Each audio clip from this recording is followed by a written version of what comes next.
नमस्कार दोस्तों। आज हम 20 और 21 अक्टूबर दोनों की कुछ प्रमुख खबरें देखने वाले हैं। चूंकि 20 अक्टूबर को ज़्यादा प्रमुख खबरें नहीं थी, इसीलिए कल मैंने इसका वीडियो नहीं बनाया और आज ही दोनों खबरों को 20 और 21 अक्टूबर की खबरों को आज ही देखेंगे। तो पहला सवाल है, सॉरी, पहला अपना न्यूज़ है। जैसा कि हम जान रहे हैं कि महामाया एयरपोर्ट का उद्घाटन करने वाले थे प्रधानमंत्री श्री नरेंद्र मोदी जी। तो उन्होंने उद्घाटन कर दिया, तो उसी के ऊपर न्यूज़ है। महामाया एयरपोर्ट दरिमा ऊंची उड़ान के लिए तैयार, हवाई नक्शे से जुड़ा अंबिकापुर। प्रधानमंत्री नरेंद्र मोदी ने मां महामाया एयरपोर्ट दरिमा का रिमोट दबाकर किया वर्चुअल उद्घाटन। इस अवसर पर पीएम नरेंद्र मोदी ने कहा कि पहले देश में 70 एयरपोर्ट थे जो अब बढ़कर 150 से ज़्यादा हो गए। मोदी जी ने कहा कि कनेक्टिविटी से स्वास्थ्य, शिक्षा, व्यवसाय, पर्यटन आदि को बढ़ावा मिलेगा। ये कौन सी योजना के तहत बनी थी? तो उड़ान योजना के तहत। उड़े देश का आम नागरिक उड़ान योजना के तहत देश में 100 से अधिक एयरपोर्ट को चिन्हित किया गया था डेवलपमेंट के लिए, जिसमें से अंबिकापुर भी एक था। सभी कार्य जो है डीजीसीए के मानक के अनुरूप कराए गए हैं इस एयरपोर्ट में। तो डीजीसीए क्या है? तो directorate general of civil aviation. यही जो है नोडल एजेंसी है, जो उड्डयन क्षेत्र की नोडल एजेंसी है, जो किसी भी उड़ान या एयरपोर्ट को जो है परमिशन देती है और स्वीकृति देती है। मां महामाया एयरपोर्ट का उन्नयन वर्ष 2012-13 से उड़ान योजना के अंतर्गत था। तो 12-13 से चालू किया गया था, जो अब जाके पूर्ण हुआ है। यह विकसित भारत 2047 का जो विजन है, विजन 2047 के सपने की ओर एक कदम है। दूसरी न्यूज जो इतने एक हफ्ते से लगातार चली आ रही थी, आज लगभग समाप्त हो जाएगी। अखिल भारतीय वन खेलकूद महोत्सव जो चल रहा था, आपको सभी को पता है। तो अखिल भारतीय वन खेलकूद महोत्सव का में छत्तीसगढ़ बना ओवरऑल चैंपियन। कितनी बार बन गया? पहले 11 बार हो चुका था, अब ये 12वीं बार ओवरऑल चैंपियन बन चुका है। ठीक है। इसका समापन हो चुका है खेलों का। तो छत्तीसगढ़ के खिलाड़ियों ने शानदार प्रदर्शन करते हुए 97 गोल्ड मेडल, 44 सिल्वर मेडल और 33 कांस्य पदक के साथ कुल 731 पॉइंट्स लेकर प्रथम स्थान हासिल किया। दूसरा स्थान किसने हासिल किया? तो केरल ने 38 गोल्ड मेडल के साथ किया और 38 गोल्ड मेडल के साथ ही मध्य प्रदेश ने तीसरा स्थान हासिल किया। हम सभी को पता है इसके समापन समारोह में मनु भाकर जी आने वाली थी। ठीक है। तीसरी खबर है कांकेर के, ये बहुत इंपॉर्टेंट खबर है, कांकेर की मासूल पानी पंचायत को मिलेगा राष्ट्रीय जल पुरस्कार। महत्वपूर्ण खबर है। कांकेर जिले के मासूल पानी पंचायत को राष्ट्रपति द्रौपदी मुर्मू 22 अक्टूबर यानी आज उन्होंने कर दिया होगा, सम्मानित करेंगी। विज्ञान भवन नई दिल्ली में आयोजित कार्यक्रम में 5वें राष्ट्रीय जल पुरस्कार के अंतर्गत सम्मानित करेंगी। कहाँ हुआ ये फंक्शन, कहाँ दिया गया पुरस्कार? विज्ञान भवन नई दिल्ली में। इसकी घोषणा कब हुई थी? तो केंद्रीय जल शक्ति मंत्री श्री CR पाटिल, कौन है केंद्रीय जल शक्ति मंत्री? CR पाटिल ने 14 अक्टूबर को श्रम शक्ति भवन नई दिल्ली में 5वें राष्ट्रीय जल पुरस्कारों के विजेताओं की घोषणा की थी। इसमें कुल 38 विजेताओं की घोषणा की थी, जिसमें से कांकेर जिले के मासूल पानी पंचायत एक है। टोटल 9 श्रेणियों में पुरस्कार दिए गए थे। कांकेर का जो ये ग्राम पंचायत है मासूल पानी, जिला मुख्यालय से 5 किलोमीटर की दूरी पर स्थित है। यहाँ 90% आबादी लगभग अनुसूचित जनजाति की है। इस ग्राम पंचायत में क्या क्या किया गया जिसके लिए इनको पुरस्कार मिला गया? तो 161 जल सेट की संरचनाएं बनाई गई, जिसमें 99 फार्म तालाब भी हैं, शामिल हैं। इसके अलावा वर्ष 2023 के दौरान पंचायत द्वारा 39 नंबर ब्रुशवुड क्या है? मतलब छोटे झाड़ियों का समूह, मतलब छोटे घने जंगलों झाड़ियों का समूह है, बहुत छोटे स्तर पर जंगल जैसे बोल सकते हैं। एक सामुदायिक तालाब का डिसिल्टिंग कराया गया। 2 कुएं, 2 भूमिगत बांध, 3 गेबियन अन्य संरचनाओं का निर्माण किया गया। इसके चलते सिंचाई जो पहले भूमिगत जलों से होती थी, वो अब सतही जल से होने लगी। जल संचरण और इसके समुचित उपयोग की दिशा में इस नवाचार के लिए जिले के मासूल पानी ग्राम पंचायत को राष्ट्रीय स्तर पर श्रेष्ठ पंचायतों की श्रेणी में दूसरा स्थान दिया गया। ठीक है।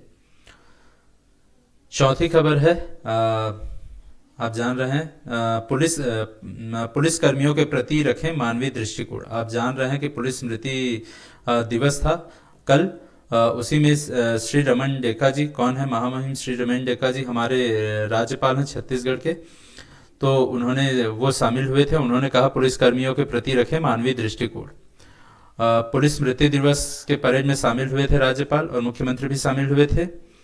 राज्यपाल और मुख्यमंत्री कहाँ हुआ था ये समारोह? तो ये 4वीं वाहिनी छत्तीसगढ़ सशस्त्र बल माना कैंप रायपुर के प्रांगण में आयोजित हुआ था यह परेड।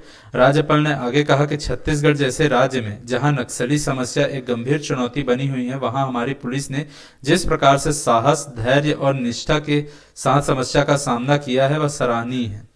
मुख्यमंत्री ने कहा प्रदेश में पुलिस और सुरक्षा बल के जवानों में अधिक से अधिक संसाधन और सुविधाएं उपलब्ध कराने के हमारे प्रयासों में भारत सरकार का भरपूर सहयोग है और समर्थन मिल रहा है। इस अवसर पर पुलिस महानिदेशक यानी डीजीपी भी शामिल थे, जो कौन है, श्री अशोक जुनेजा जी हैं। उन्होंने संबोधन दिया और पुलिस के जवानों को श्रद्धांजलि दी। उन्होंने कहा कि अपराध एवं अपराधियों के रोकथाम के लिए पुलिस सदैव तत्पर है। वीर जवानों का बलिदान कभी व्यर्थ नहीं जाएगा। पुलिस महानिदेशक जो राज्य में पुलिस के सर्वोच्च पदाधिकारी होते हैं, श्री अशोक जुनेजा जी हैं। वर्तमान में ये नाम इम्पोर्टेंट हो जाता है। अभी आपको पता भी है, पिछले न्यूज में हमने जैसे पढ़ा था कि छत्तीसगढ़ पुलिस को राष्ट्रपति पुरस्कार दिया गया, राष्ट्रीय ध्वज पुरस्कार दिया गया। 5वीं न्यूज फिर महामहिम राज्यपाल के ऊपर है। स्वच्छता वीर सम्मान समारोह में शामिल हुए हैं। अब ये कहाँ हुआ है? तो स्वच्छता को ही जीवन में अपनाने के लोगों के लिए को आह्वान किया है इन्होंने। उन्होंने कहा कि स्वच्छता की जिम्मेदारी केवल सरकार या संस्थानों की नहीं बल्कि हम सभी की है। ये आयोजन जो है भिलाई नगर के सिविक सेंटर स्थित कला मंदिर में किया गया। यहाँ उन्होंने स्वच्छता वीर सम्मान भी दिया 55 स्वच्छता वीरों को। महात्मा गांधी जी की छाया प्रति और प्रशस्ति पत्र एवं मेडल देकर सम्मानित किया महामहिम राज्यपाल श्री डेका जी ने। 6वीं न्यूज है मुख्यमंत्री श्री विष्णुदेव साय की अध्यक्षता में 22 अक्टूबर हम जान रहे हैं कि सरगुजा क्षेत्र के आदिवासी विकास प्राधिकरण की बैठक होने वाली थी। ये न्यूज हम पढ़ चुके हैं। तो अब ये कहाँ होगी? तो ये मयाली में होगी। ये न्यूज है। मयाली कहाँ है? तो जसपुर जिले के कुनकुरी विकास खंड में स्थित है मयाली नेचर कैंप। यहाँ नेचर कैंप है। अभी कुछ दिन पहले जो जसपुर जम्बूरी उत्सव हुआ था, वहाँ भी पर्यटकों को मयाली नेचर कैंप ले जाया गया था।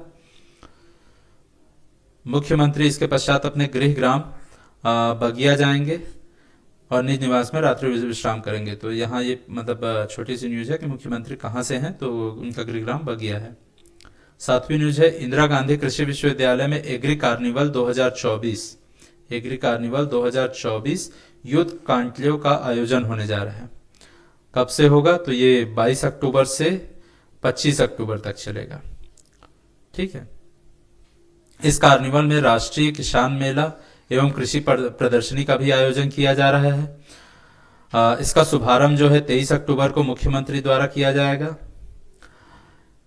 राष्ट्रीय किसान मेला के दौरान प्रत्येक दिन कृषकों, छात्रों एवं आम नागरिकों को जो विश्वविद्यालय के अनुसंधान क्षेत्र में उगाई जा रही फसलों एवं कृषि प्रदर्शनी का भ्रमण कराया जाएगा। इस कॉन्क्लेव में जो है एजुकेशन एकेडमिक मीट का भी आयोजन किया जाएगा। इसके साथ ही इंटरनेशनल एजुकेशन फेयर का भी आयोजन किया जाएगा, जिसमें विशेषज्ञों द्वारा विद्यार्थियों को विदेश में शिक्षा प्राप्त करने की दिशा में मार्गदर्शित किया जाएगा। यूथ कॉन्क्लेव के दौरान आयोजित स्वरोजगार एवं स्टार्टअप कार्यक्रम में कृषि छात्र छात्राएं, स्टार्टअप्स, नवोदित एवं आकांक्षी उद्यमी छत्तीसगढ़ प्रदेश में इंक्यूबेशन सेंटर्स, उद्योग जगत के प्रतिनिधिगण नवाचार उद्यमिता और कृषि क्षेत्र में परिवर्तन लाने की दिशा में नए आयाम सीखेंगे। 8वीं न्यूज है कैबिनेट मंत्री श्री लखनलाल देवांगन ने 24वीं राज्य स्तरीय शालेय खेल प्रतियोगिता का शुभारंभ किया। ठीक है। कैबिनेट मंत्री श्री लखनलाल देवांगन जी छत्तीसगढ़ सरकार में मंत्री हैं। कौन से मंत्री हैं? तो श्रम मंत्री हैं। तो इन्होंने उद्घाटन किया कौन सी 24वीं नंबर की राज्य स्तरीय शालेय खेल प्रतियोगिता का। प्रतिभागियों को खेल भावना के साथ हिस्सा लेने के लिए, अपना सर्वोच्च प्रदर्शन करने के लिए इन्होंने प्रेरित किया। इन्होंने कहा कि खेल हमारे जीवन का अभिन्न अंग है। इस खेल में पांचों संभाग के खिलाड़ी 4 दिनों तक अपने खेल कौशल का प्रदर्शन करेंगे। ये कहाँ हो रहा है? तो छत्तीसगढ़ के ऊर्जाधानी कोरबा के सीएसीबी फुटबॉल ग्राउंड में हो रहा है।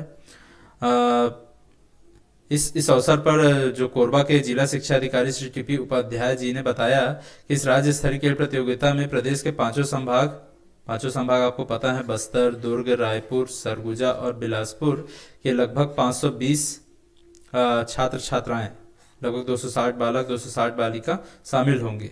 ये 21 से 24 अक्टूबर तक चलेगा और विभिन्न आयु वर्ग में विभिन्न खेल आयोजित किए जाएंगे। नवा इम्पोर्टेंट एक न्यूज़ आया है कि जामुल जानते हैं, वहाँ बायोगैस प्लांट लगेगा।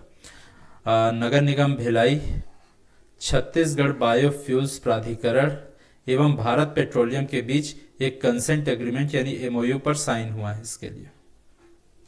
ठीक है। नगरीय ठोस अपशिष्ट के नगरीय ठोस अपशिष्ट से जैव ईंधन, ठीक है, मतलब कचरा से जैव ईंधन जैसे कंप्रेस्ड बायोगैस, जिसको सीबीसी भी बोलते हैं हम, कंप्रेस्ड बायोगैस सीबीजी, उत्पादन को बढ़ावा देने के उद्देश्य से नगर निगम भिलाई, छत्तीसगढ़ बायोफ्यूल्स विकास प्राधिकरण और भारत पेट्रोलियम कॉर्पोरेशन के मध्य आज त्रिपक्षीय कंसेंट एग्रीमेंट साइन हुए हैं। ये किस योजना के तहत किया जा रहा है? तो छत्तीसगढ़ में सतत योजना के तहत यह एग्रीमेंट हुआ है, जिसके तहत नगर निगम भिलाई अंतर्गत ट्रेंचिंग ग्राउंड जामुल में ट्रेंचिंग ग्राउंड है, यानी मतलब कचरा इकट्ठा करने का जो जगह है, में भारत पेट्रोलियम कॉर्पोरेशन लिमिटेड द्वारा 60 करोड़ रुपए से, और ये पैसा कौन देगा? पूरा 100% भारत पेट्रोलियम देगा, निवेश कर सीबीजी यानी कंप्रेस्ड बायोगैस संयंत्र लगाया जाएगा। इस संयंत्र में स्थापित होने के प्रतिदिन निकलने वाले लगभग 150 मीट्रिक टन ठोस अपशिष्ट का उपयोग करके जैव ईंधन उत्पादन किया जाएगा। इस संयंत्र के लग जाने से प्रति वर्ष प्रत्यक्ष एवं अप्रत्यक्ष रूप से 30,000 मानव दिवस का रोजगार सृजित होगा, यानी बहुत सारे रोजगार दिवस सृजित होंगे। सीबीसी में सह उत्पाद के रूप में प्राप्त जैविक खाद से जैविक खेती को प्रोत्साहन मिलेगा।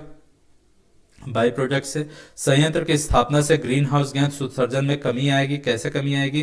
जो भी हम ईंधन यूज करते हैं, जो पेट्रोल डीजल जो भी हम यूज करते हैं, उससे कार्बन डाइऑक्साइड का उत्सर्जन होता है, लेकिन कंप्रेस्ड बायोगैस जो है वो एक रिन्यूएबल एनर्जी के रूप में यूज किया जाता है, तो इससे ग्रीन हाउस गैस यानी CO2 के उत्सर्जन में कमी आएगी और पर्यावरण भी स्वच्छ होगा।